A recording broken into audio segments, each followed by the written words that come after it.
श्री सीताराम चंद्राभ्याम नमः। युद्धकांड 71वां सर्ग। अतिकाय का भयंकर युद्ध और लक्ष्मण के द्वारा उसका वध।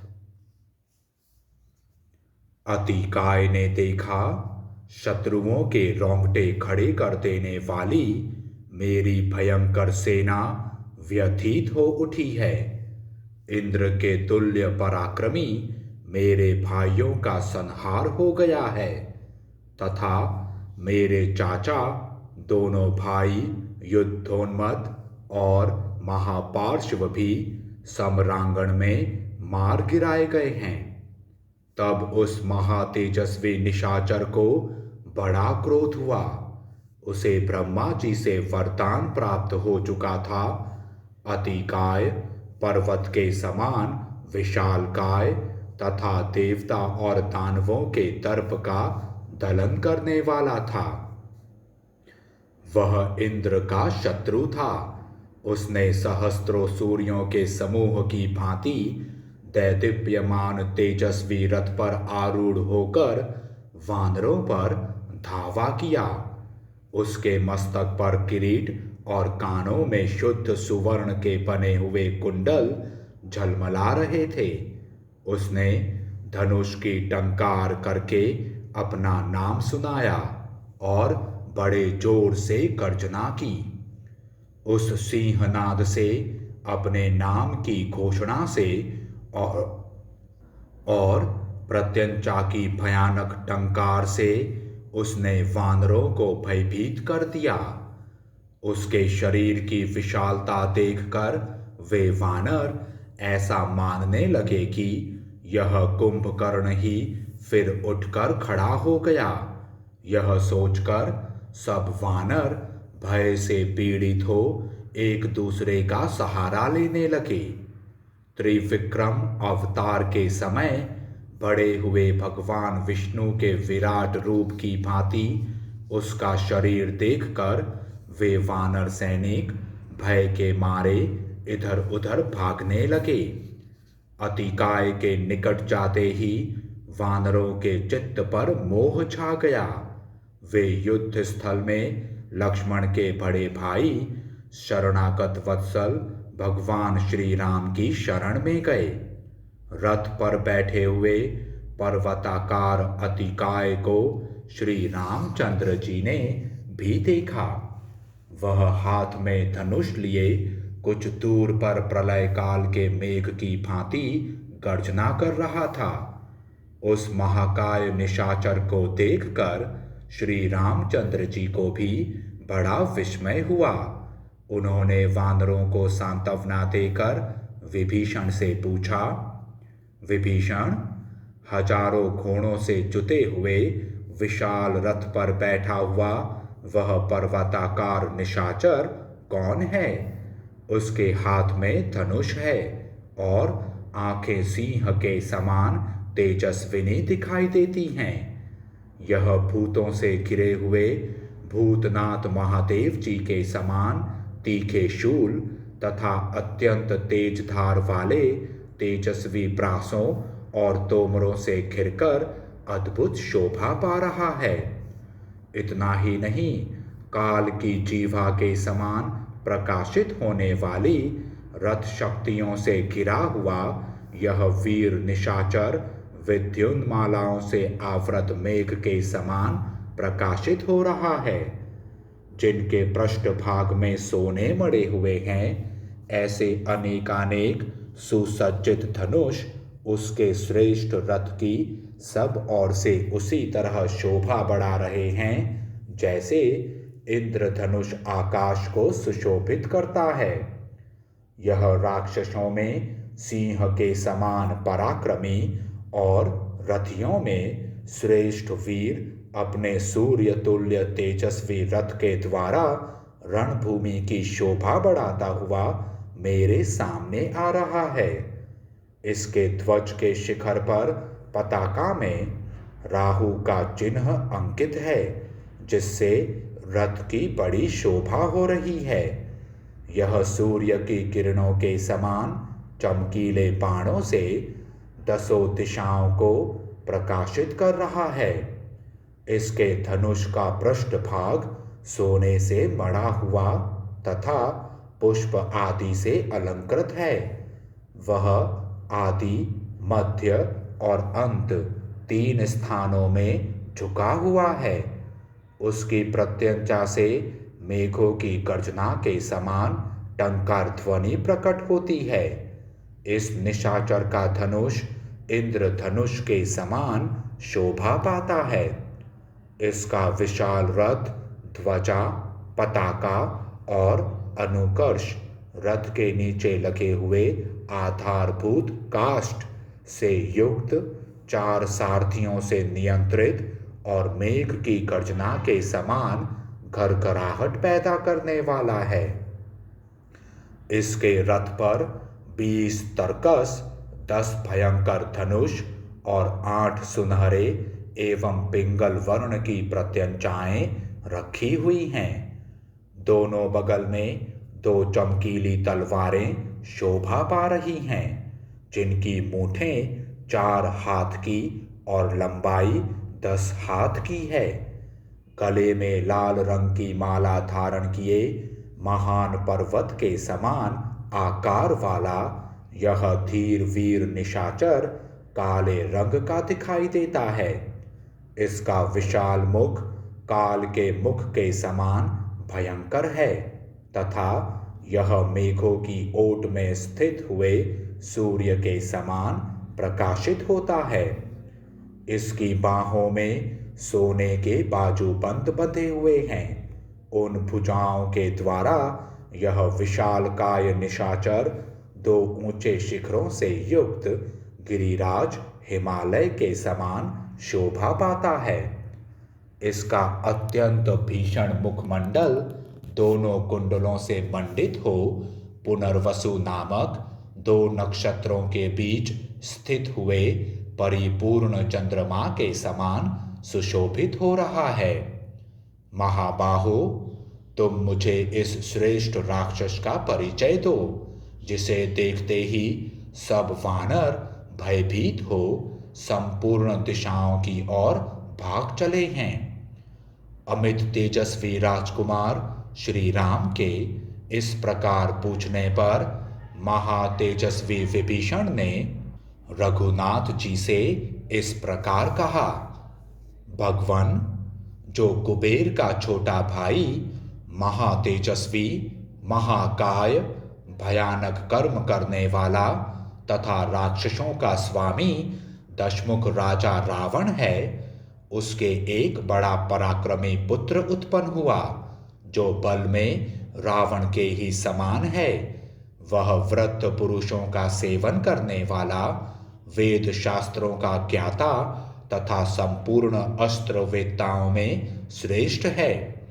हाथी घोड़ों की सवारी करने, तलवार चलाने, धनुष पर बाणों का संधान करने, प्रत्यंचा खींचने, लक्ष्य भेदने, साम और दान का प्रयोग करने तथा न्याय युक्त बर्ताव एवं मंत्रणा देने में वह सबके द्वारा सम्मानित है।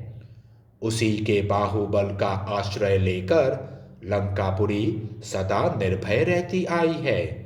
वही यह वीर निशाचर है। यह रावण की दूसरी पत्नी धान्य मालिनी का पुत्र है। इसे लोग अतिकाय के नाम से जानते हैं। तपस्या से विशुद्ध अंतःकरण वाले इस अतिकाय ने दीर्घ काल तक ब्रह्मा जी की आराधना की थी।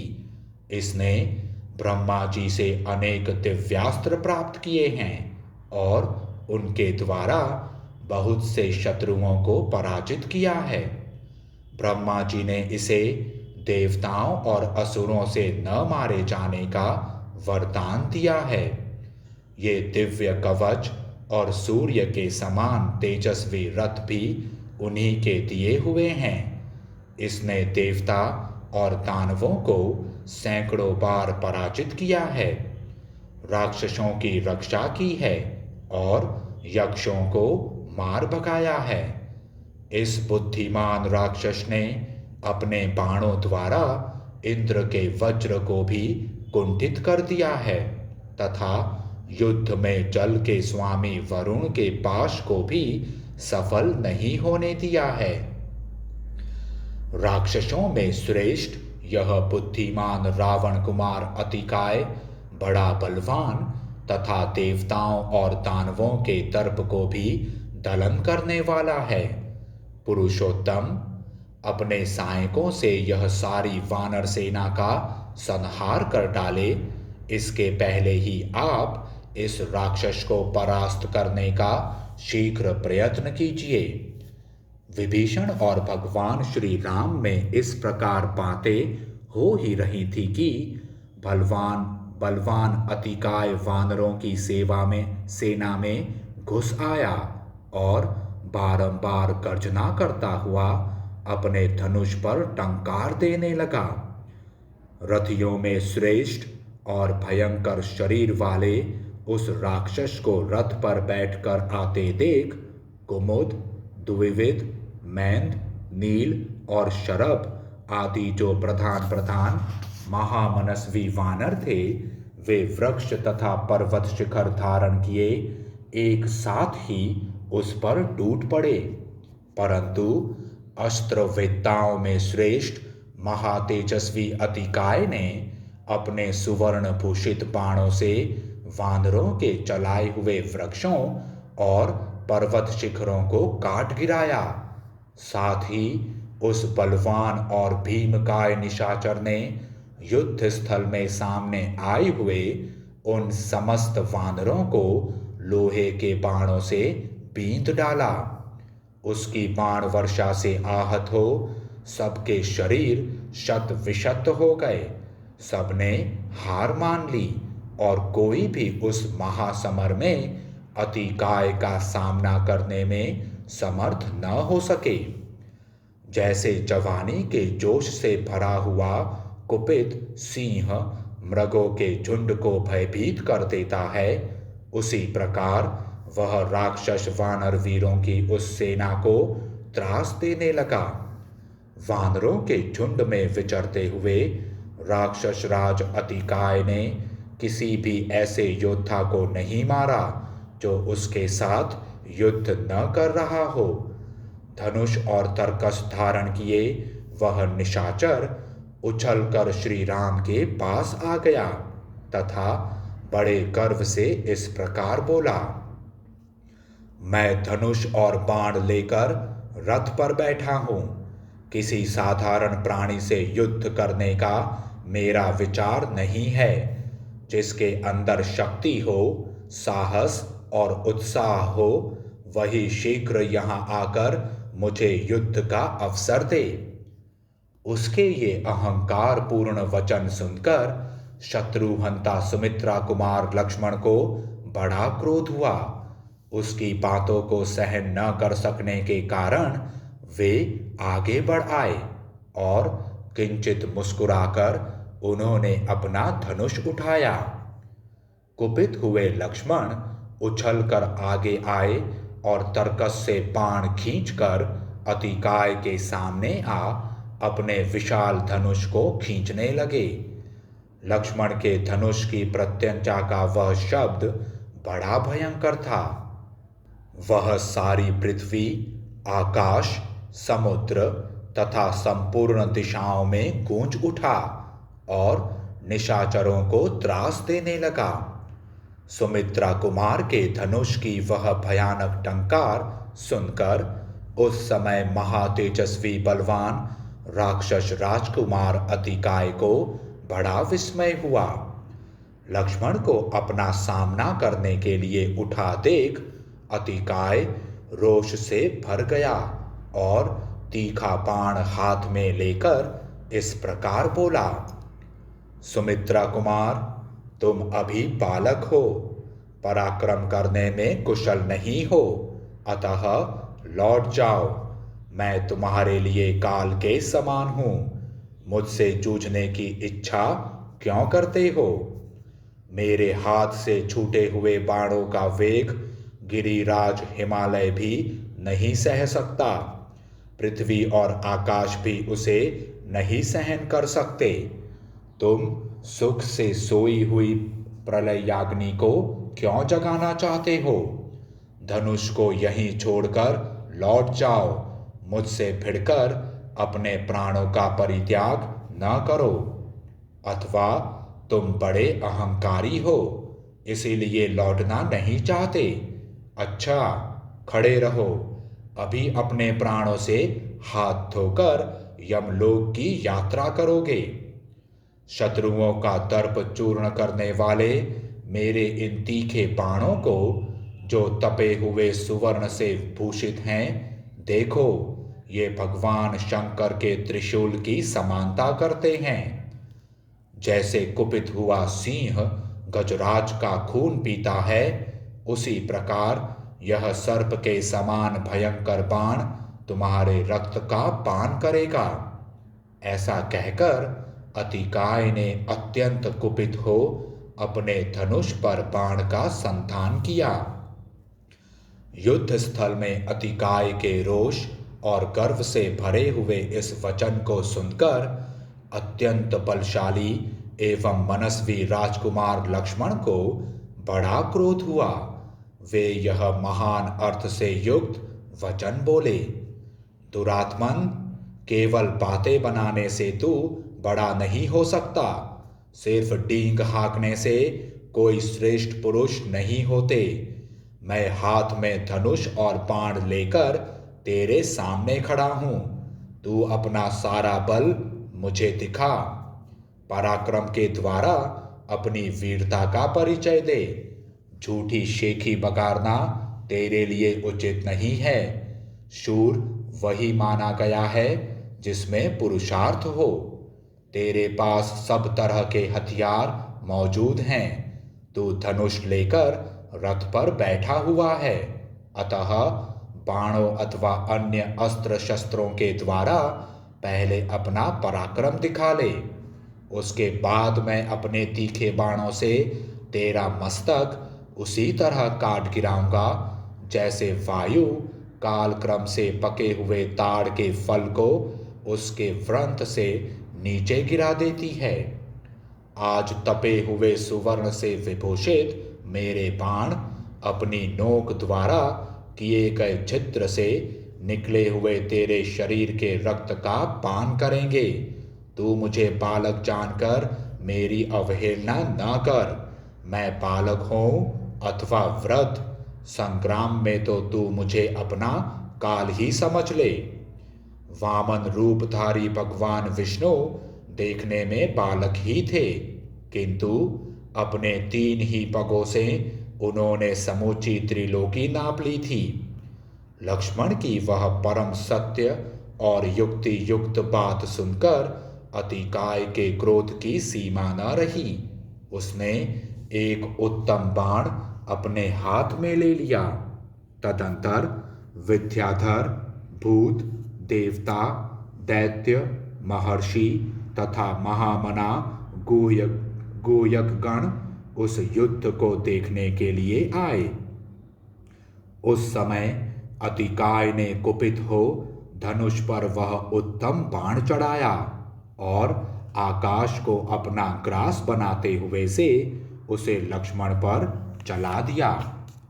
किंतु शत्रु वीरों का संहार करने वाले लक्ष्मण ने एक अर्धचंद्राकार बाण के द्वारा अपनी ओर आते हुए उस विषधर सर्प के तुल्य भयंकर एवं तीखे बाण को काट डाला। जैसे सर्प का फन कट जाए, उसी प्रकार उस बाण को खंडित हुआ देख अत्यंत कुपित हुए अतिकाय ने 5 बाणों को धनुष पर रखा। फिर उस निशाचर ने लक्ष्मण पर ही वे 5 बाण चला दिए। वे बाण उनके समीप अभी आने भी नहीं पाए थे कि लक्ष्मण ने तीखे सायकों से उनके टुकड़े टुकड़े कर डाले। शत्रु वीरों का संहार करने वाले लक्ष्मण ने अपने पैने सायकों से उन बाणों का खंडन करने के पश्चात एक तेज बाण हाथ में लिया। जो अपने तेज से प्रज्वलित सा हो रहा था। उसे लेकर लक्ष्मण ने अपने श्रेष्ठ धनुष पर रखा, उसकी प्रत्यंचा को खींचा और बड़े वेग से वह सायक अतिकाय पर छोड़ दिया। धनुष को पूर्ण रूप से खींचकर छोड़े गए तथा झुकी हुई गांठ वाले उस बाण के द्वारा पराक्रमी लक्ष्मण ने राक्षस श्रेष्ठ अतिकाय के ललाट में गहरा आघात किया। वह बाण उस भयानक राक्षस के ललाट में धंस गया और रक्त से भीग कर पर्वत से सटे हुए किसी नागराज के समान दिखाई देने लगा। लक्ष्मण के बाण से अत्यंत पीड़ित हो वह राक्षस कांप उठा, ठीक उसी तरह जैसे भगवान रुद्र के बाणों से आहत हो त्रिपुर का भयंकर गोपुर हिल उठा था। फिर थोड़ी ही देर में संभल कर महाबली अतिकाय बड़ी चिंता में पड़ गया और कुछ सोच विचार कर बोला, शाबाश, इस प्रकार अमोघ बाण का प्रयोग करने के कारण तुम मेरे स्पृहणीय शत्रु हो। मुंह फैलाकर ऐसा कहने के पश्चात अतिकाय अपनी दोनों विशाल भुजाओं को काबू में करके रथ के पिछले भाग में बैठकर उस रथ के द्वारा ही आगे बढ़ा। उस राक्षस शिरोमणि वीर ने क्रमशः 1, 3, 5 और 7 सैनिकों को लेकर उन्हें धनुष पर चढ़ाया और वेग पूर्वक खींचकर चला दिया। उस राक्षस राज के धनुष से छूटे हुए उन सुवर्ण भूषित सूर्य तुल्य तेजस्वी तथा काल के समान भयंकर बाणों ने आकाश को प्रकाश से पूर्ण सा कर दिया। परंतु रघुनाथ जी के छोटे भाई लक्ष्मण ने बिना किसी घबराहट के उस निशाचर द्वारा चलाए हुए उन बाण समूहों को तेज धार वाले बहुसंख्यक सैनिकों द्वारा काट गिराया। उन बाणों को कटा हुआ देख इंद्रद्रोही रावण कुमार को बड़ा क्रोध हुआ और उसने एक तीखा बाण हाथ में लिया। उसे धनुष पर रखकर उस महातेजस्वी वीर ने सहसा छोड़ दिया और उसके द्वारा सामने आते हुए सुमित्रा कुमार की छाती में आघात किया। अतिकाय के उस बाण की चोट खाकर सुमित्रा कुमार युद्ध स्थल में अपने वक्ष स्थल से तीव्र गति से रक्त बहाने लगे, मानो कोई मत वाला हाथी मस्तक से मद की वर्षा कर रहा हो। फिर सामर्थ्यशाली लक्ष्मण ने सहसा अपनी छाती से उस बाण को निकाल दिया और एक तीखा सायक हाथ में लेकर उसे दिव्यास्त्र से संयोजित किया। उस समय अपने उस सायक को उन्होंने आग्नेयास्त्र से अभिमंत्रित किया।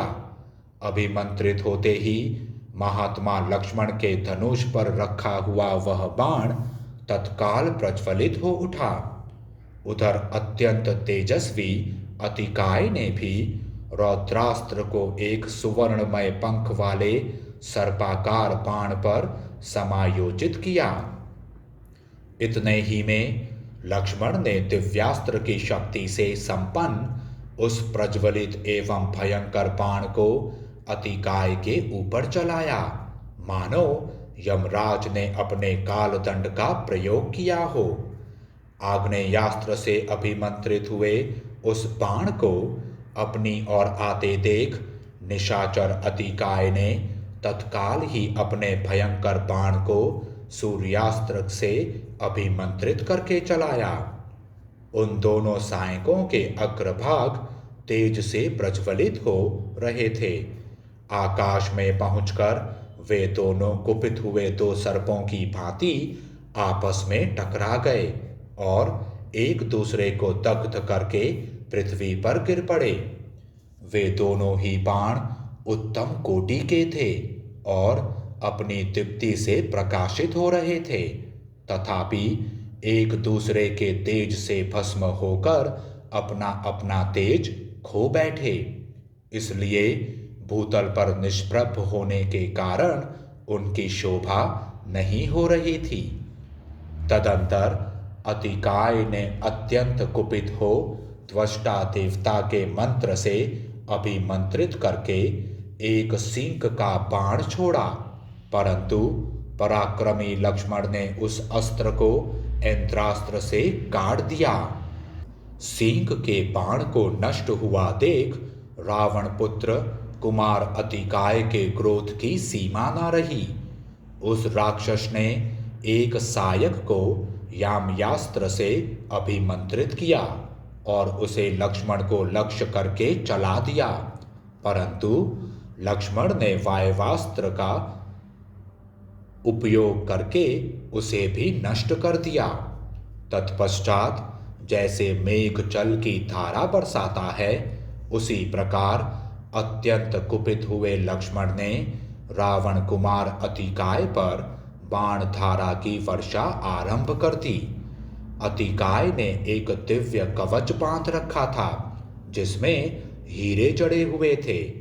लक्ष्मण के बाण अतिकाय तक पहुंचकर उसके कवच से टकराते और नोक टूट जाने के कारण सहसा पृथ्वी पर गिर पड़ते थे। उन बाणों को असफल हुआ देख शत्रु वीरों का संहार करने वाले महायशस्वी लक्ष्मण ने पुनः सहस्त्रों बाणों की वर्षा की। महाबली अतिकाय का कवच अभेद्य था, इसलिए युद्ध स्थल में बाण समूहों की वर्षा होने पर भी वह राक्षस व्यथित नहीं होता था। उसने लक्ष्मण पर विषधर सर्प के समान भयंकर बाण चलाया। उस बाण से सुमित्रा कुमार के मर्म स्थल में चोट पहुंची, अतः शत्रुओं को संताप देने वाले लक्ष्मण 2 घड़ी तक अचेत अवस्था में पड़े रहे।